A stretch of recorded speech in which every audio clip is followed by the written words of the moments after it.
guys. This is the Q&A video that I've been saying I was going to do for a while. I do put them off because I don't enjoy doing them. I've said that before. But obviously you guys like these videos because I answer your questions. I have started trying to answer them through apps and stuff, so you get like a written one and this, because I know that I'm really slow at making these videos. But yeah, again, most of these are through this app that no one can pronounce. It's not just me, I've been told. Apparently it's a mixture of two different words. Apparently it's not an English thing anyway, but it's obviously a mixture between like Telegram and something else. I don't really know. Right, so I've only selected a few because obviously I do get quite a lot. And I don't like these videos to be too long. Because obviously that's a bit boring. I know you guys enjoy them, but I don't really enjoy them that much. So yeah, right. So the first one that I'm going to answer was the would you move country for love? Yes, I would. I would definitely move country. If I was in love with someone, I would do anything to be with that person, and that includes moving.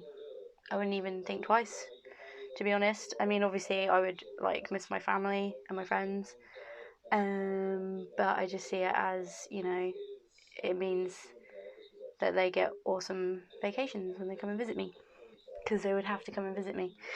The next one I'm going to answer is I had a lot of like questions that are kind of related in the sense of like relationships and stuff like that. I thought I'd already been asked all of these questions, but apparently not. How do you define love? That's a loaded question. It's different for everyone, obviously. For me, it's just caring a lot about someone. Obviously, like, you know, you care about people that you're close to, like your friends and your family, but obviously that person is different. Like, you care about them so much that you put them first above yourself. They're someone that you always think about, whether you mean to or not, which is a bit annoying. They're just always on your mind, whether you want them to be or not. Like I say, it's a bit frustrating. It's scary, in my opinion, being in love. It's always a gamble because obviously it can be worth it. But if you really love someone and it goes wrong, like, they literally, you're giving them the power to like pretty much destroy you, which is kind of scary.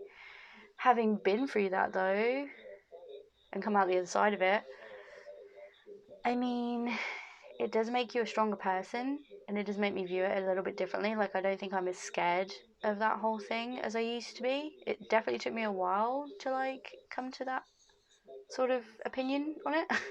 But yeah, providing they make it worth it, like, obviously. But if they don't, it's the worst thing. But yeah, I'm very ride or die when I'm with someone. Even if I'm just seeing someone, which I probably will never do again. I'm more of a relationship type person. Regardless, if I'm just seeing someone or whatever, I am just about that one person. I'm not the type of person to be like, you know, I don't even notice other people when I even like someone, let alone when I'm seeing them or in a relationship with them. I don't notice anyone else. It's just how I am. That's what it is to me, anyway. I mean, obviously it's different for everyone. I'm not going to answer that one because it's ridiculous. Why do you say you're a serious monogamist? And I'm going to correct that because you used the wrong "your," which annoys me a little bit. But also you spelled monogamist wrong, I think. Yeah, you definitely spelled it wrong. So I will correct you on that one. But yeah, I say that because I am one. I used to say I was a serial monogamist, and then I realised that that literally means that you go from one relationship to another because you don't like being on your own, and that is not true. I probably was a few years ago like that. Not on purpose. Like I wasn't like, oh, I don't want to be single. I must be in a relationship. Like it just happened. And there was definitely a part of me that did not want to be on my own. I say a few years ago. It was a lot longer than that. But last time I was on my own for like 4 years, 3 years. And then this time I've been on my own for over a year by choice.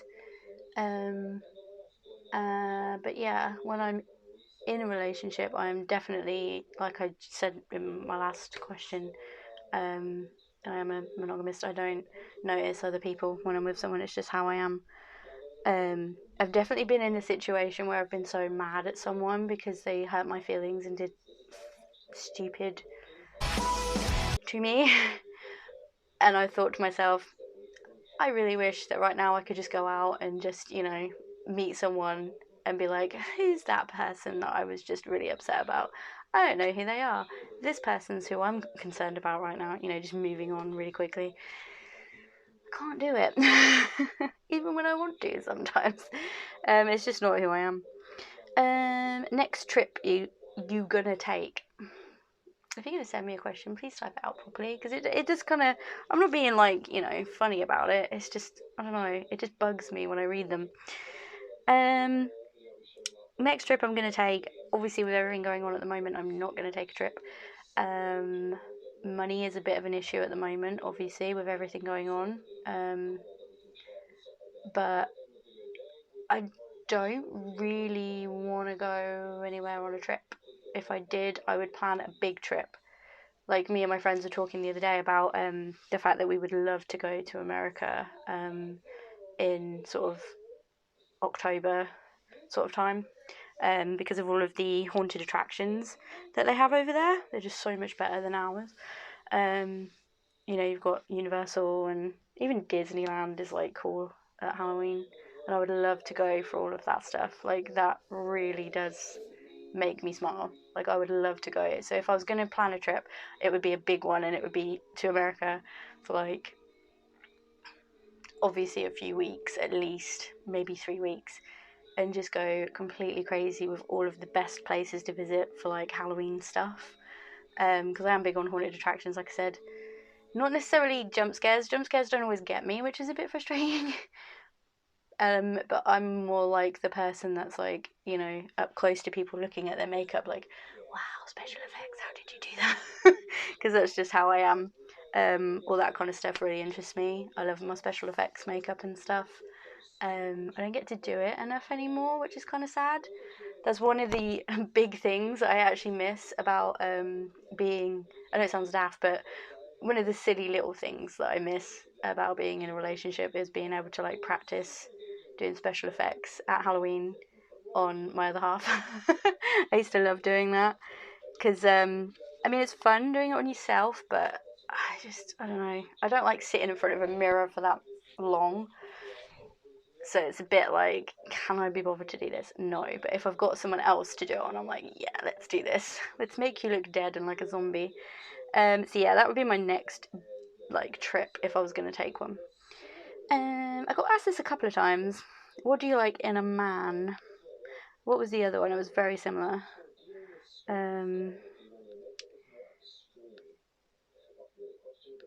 Or was it exactly the same?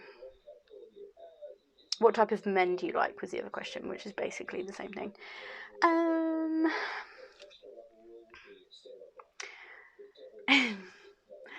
I kind of like big softies that are like really caring and really sweet, but at the same time can be kind of a hard ass when they need to be, like when I need putting in my place, which isn't very often. But I do like someone that can just be like, you're being an idiot, stop it. And I like them to be really honest and emotional, because I think that's really important. I'm a really horribly honest sometimes person, so I kind of expect that back. If something upsets me, like I would just bring it up straight away. Not in an argument. I used to argue about this kind of stuff, but not anymore because I'm like, what is the point? It's a waste of energy. But if something upsets me, I just be like, this kind of upset me a little bit. Can you not do that, or can we like figure out some way that this doesn't happen again?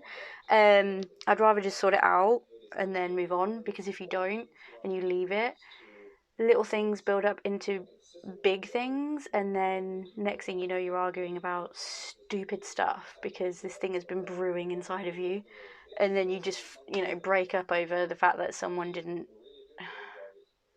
do the washing up or something. Do you know what I mean? Because you just let off over something really small because you've just let it brew, and I hate that. I also like people, guys, that are kind of fucked up because I think that makes them really beautiful. In a way, I think that the darker side of people makes them a beautiful person because it means that they've been through some stuff, and also they're less likely to deliberately hurt you if they've experienced pain themselves. But I like them to be fun, caring, which I think I've already said. I like dark and brooding as well, which kind of contrasts from the fun, but I do. I like dark and brooding, sarcastic, smart, and a bit of a psycho. It's not much to ask. Looks wise, I don't really have a type, to be honest. Usually if I like a guy and I click with him, like, he'll just be really attractive to me regardless of what he looks like. So all of my exes look completely different. I think I've said that before.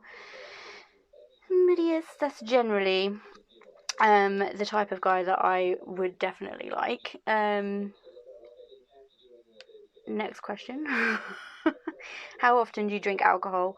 I've been asked that before. Not very often, to be honest. I'm not really big on drinking. Part of it is because, like, without going too deep into it, my dad used to drink heavily, and he was just abusive, vile, horrible person. And I do worry that it's really stupid because I'm not like him at all, but a part of me does worry that, like, I'll turn into him, you know, if I drink too much, or I worry that I might have an addictive personality because he did. And a lot of people do, and they don't realise it. And I think I do, but I try and keep it on stupid shit like dyeing my hair stupid colours, that kind of thing. So I have always been a bit wary when it comes to alcohol. Even when I was like a teenager and you're supposed to go nuts, you know, I was always the one that was like, I did drink, but then I would always be the one that sobered up really quickly and was like, how is everybody getting home? Make sure everybody gets home safe, because I'm just that stupid motherly type. And I'm very much still like that. So if I do drink, it's like, because, you know, I have, like, now that I have the girls over pretty much every weekend. So I hang out and have a couple of drinks. Because I'm not really a club person. None of us are really. I mean, we used to go once in a blue moon, and we just, because we knew the DJs, we'd just be like, request our favourite songs, have a bit of a dance, sit somewhere quiet, probably be home by like 12:30. So when they come over and I do drink, I usually have like two, like, amarettos, usually a lot of Monster with it because I'm trying to stay awake. Because I just love my bed so much. But to be honest, 9 times out of 10, they're gone by like 12:30, 1 o'clock, and I'm like snuggled in my bed, happy, so happy. So yeah, I'm not really much of a drinker. Like, Halloween, we had like a little tiny Halloween party because there was only like 4 of us. 5 of us? There was 4 of us. 5 of us. I don't know. I can't remember. And I stupidly did a trick or treat game, which was basically truth or dare. And I kept picking out the same one that was like, take 3 shots. And I think I ended up having like 6 shots. And that's the most shots I've had in years. And it didn't really hit me as hard as I thought. They were just shots of amaretto. They weren't anything like heavy stuff. But I was still quite sober. But that is the most that I've had to drink in a very long time. Because I don't need it. I used to need it to get on the dance floor and have, like, you know, I need to be a bit merry so that I didn't care, so I could dance like an idiot, because I love dancing like an idiot with my friends. But, like, then I started driving, to and from the club. I mean, I've been driving for years, but I started driving to and from the club to make sure that everyone got home safe and stuff. And I don't even have one drink when I'm driving. And I quickly realised that I don't need drink to get on the dance floor with my friends. I can be a twat sober quite easily and not care. So when I realised that, I was like, yeah, I don't even need to get merry or have a couple of drinks for Dutch courage. I was like, yeah, I don't really need it. So most of the time, I don't really drink. I don't know, it's just not really my thing. It's just not. That was a very long answer, sorry. I won't answer that one because it's like, it says, what's the lowest part of your life? Lowest point in your life so far? I would say from 2016 till last year. But at the same time, it was like the best time of my life when it was good. And then when it was bad, it was really bad. And I will not go into why. It was a person, we'll just say that. Yeah, I'm not going to say too much about that. Crazy thing that's ever happened to you? Being dead. I'd say that's probably the craziest thing that I can think of off the top of my head. Being dead, clinically dead, twice in my entire life. It's pretty crazy. And the experiences that I've had during that. I need to make a video about that because I'm pretty sure I haven't yet. But yeah, that's definitely the craziest thing that's ever happened. Because I was very aware of stuff. I'll go into it another time. But yeah, that's the craziest thing, being clinically dead a couple of times in my life. What else will I answer? Oh yeah, so a couple of people, I think it was from my other video that I did where I was reacting to Austin cutting his hair to the new, well, it was the new Water Park song. It is the new Water Park song. So they asked me like what I thought of it, what I thought of his haircut. It's good, suits him like I said it would. I don't really know what else to say about it. It also says, what do I think of the stunt? I already said what I thought of the stunt during that video because that was literally my live reaction to it. I was like, it's a good stunt, but stressful for me. Another thing that I've been asked a couple of times, do you have or do you use a fake Insta account? No. Why? I don't understand why. I can understand people having a fake Instagram or fake accounts when they're a celebrity because obviously to interact with just normal people or Snoop or whatever, they would need to maybe have a different account to an extent. But for someone like me or just the average person to have a fake Instagram account just seems a bit dodgy. Because if you need a fake account, that instantly says that you're up to no good. In which case, what are you doing? And you have way too much time on your hands to sit there and actually make fake accounts. Like, who has time for that? And if I did that, I would definitely forget my original login and be really pissed off. So no, I would not do that. I don't have a need to do that. Like, why would I have a need to do that? Anything that I would want to say or do, I would do as myself because I don't give a shit. I don't know. I just think it's a bit weird to have a fake one. How important is it to you to learn an instrument? I guess it's quite important to have a creative outlook. Creative outlet is the word I was looking for. Because it just helps you de-stress. So whether it's an instrument or just a creative thing, I think it's quite important. I've not stuck to any musical instruments. When I was at school, I used to play keyboards and stuff.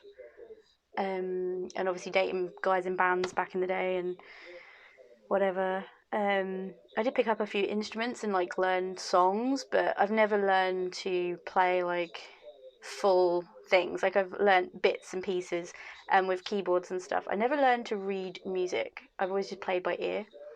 So yeah, I think it's cool, definitely. Would you? There was another one from different places, but this one was the main one. Would you date an American?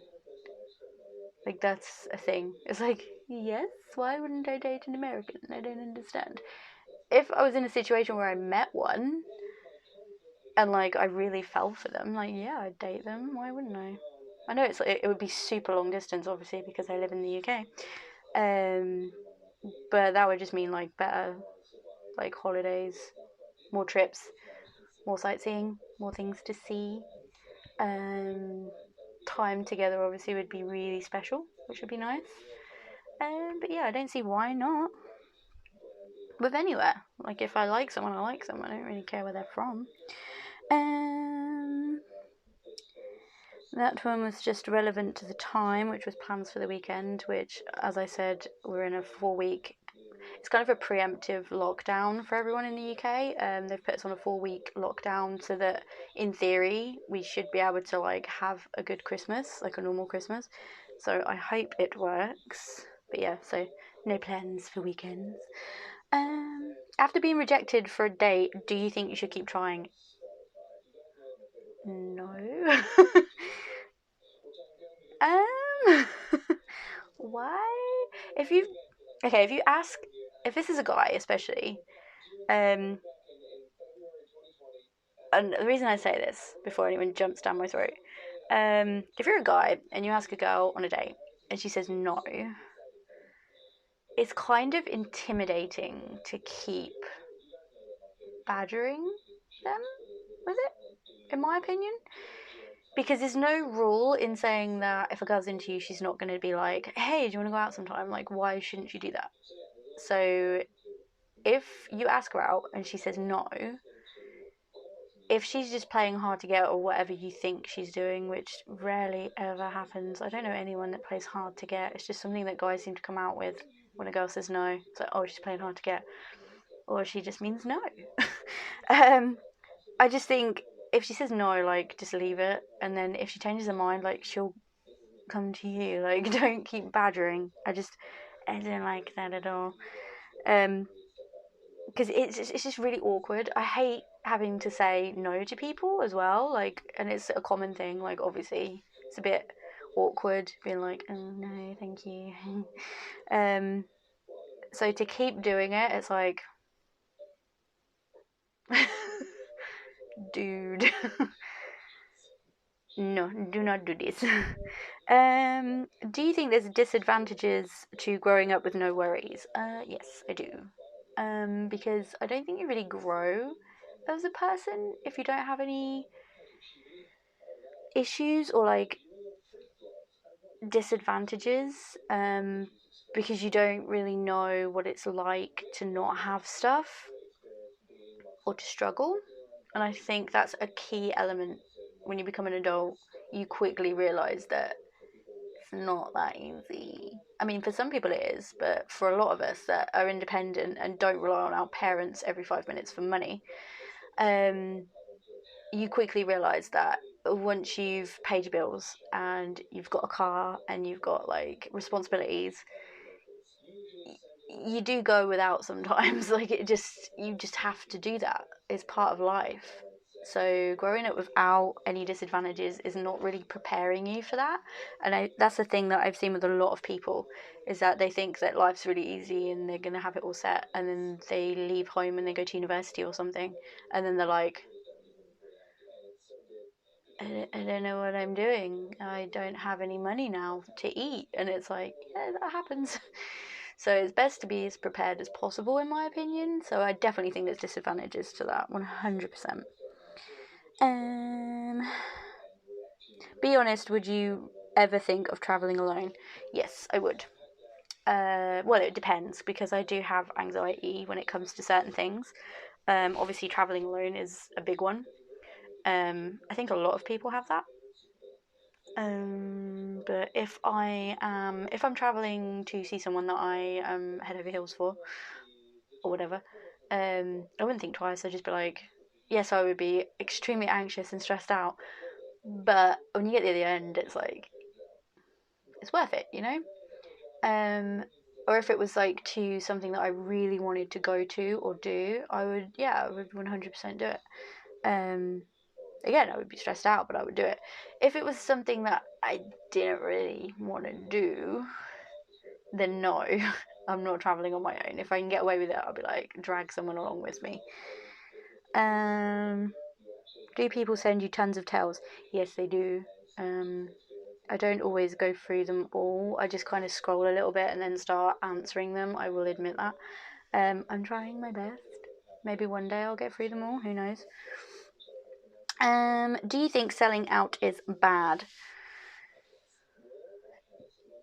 Yes and no, because selling out means a different thing now to what it used to mean. When I was younger, selling out was what I think selling out actually means, which is, doing whatever to get money, even if it's losing who you are, what you stand for, that kind of thing. That is very bad. But people use it when bands are just successful, and it's like, it's not selling out. They're just actually getting rewarded for all their hard work. And it really annoys me when people are like, oh my god, they're selling out. It's like, yeah, they deserve it. Like, why shouldn't they be selling out in that sense? Like, they've worked really hard. So, if you are losing your morals and your sense of self just for money and financial gain, then yeah, it's bad. That is selling out, and that is really bad, and you shouldn't do it. But if it's like, you're just successful and you're doing what you want to do, but you're doing it well and you're being rewarded for it, that isn't selling out, and that's absolutely fine. People need to learn the difference. I think that's all I'm going to answer, to be honest, because this is like half an hour that I need to edit down, if I can be bothered to edit it down. So yeah, that's all I'm going to answer for this one. Obviously, you guys can still ask me questions and stuff. You can still send them to that app that I'm not even going to try and pronounce, because I do see them a lot more. I might link it. If not, it's pretty easy to find. It's the same username as what I use on Instagram anyway. Obviously, you can ask me questions on Instagram. You can ask me questions in the comments as well. If you like this video, obviously like it, because that lets me know that you enjoyed it. If you're lurking, you should probably subscribe, because I see you lurking.